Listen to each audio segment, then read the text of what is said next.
Le message du jour vous est présenté par notre frère Marc.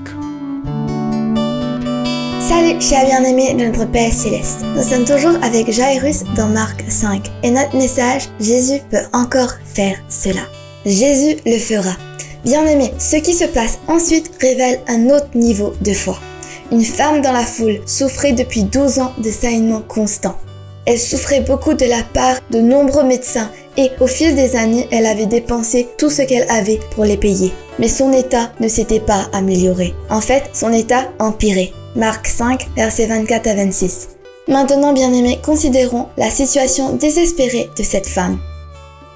Au fil du temps, son état hémorragique était passé de mauvais à pire. Pourtant, lorsqu'elle entendit que Jésus passait par là, elle pensa en elle-même « Si je peux toucher sa robe, je serai guérie ». Cachée dans son cœur se trouvait une graine de moutarde de la foi, du genre qui pousse pour devenir une grande plante fructueuse.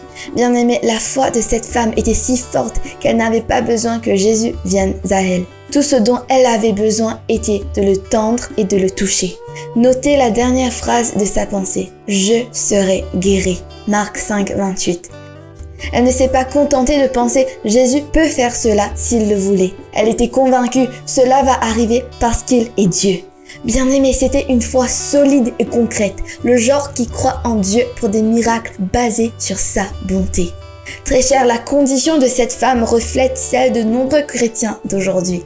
Pour certains couples en difficulté, il ne suffit pas de croire « ce mariage peut encore fonctionner ». Ils ont besoin d'une foi qui dit « malgré tout, Dieu le fera fonctionner ». Il en va de même pour beaucoup de crises sanitaires. Il ne leur suffit pas de dire « Dieu peut me délivrer », mais Dieu me délivrera. Imaginez ce que la condition de cette femme a fait de sa vie. En 12 ans, elle était passée de faible à frêle et à complètement affaiblie. Bien-aimés, peut-être que cela décrit votre vie. Les problèmes se multiplient, les factures s'accumulent et vos inquiétudes augmentent. Vous avez vu les prières des autres exaucées, mais les vôtres semblent tomber dans l'oreille d'un sourd. Maintenant, le cri de votre cœur est « Jusqu'à quand, Seigneur ? Pourquoi devrais-je continuer à espérer que tu m'entendras ?» J'aime la foi de la femme qui saigne. Elle n'avait aucune raison de croire quoi que ce soit parce que rien n'avait fonctionné pour elle. Pourtant, elle s'est approchée de Jésus avec une foi solide. Soit je mourrai de cette maladie, soit ma guérison viendra aujourd'hui. Sa foi n'était pas simplement « Jésus peut », mais Jésus voulait. Et Jésus l'a fait.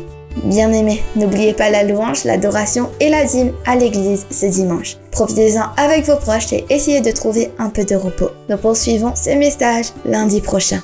Au revoir. Si toi aussi tu crois que la parole de Dieu est une bénédiction, partage-la et sois une source de bénédiction pour les autres toi aussi.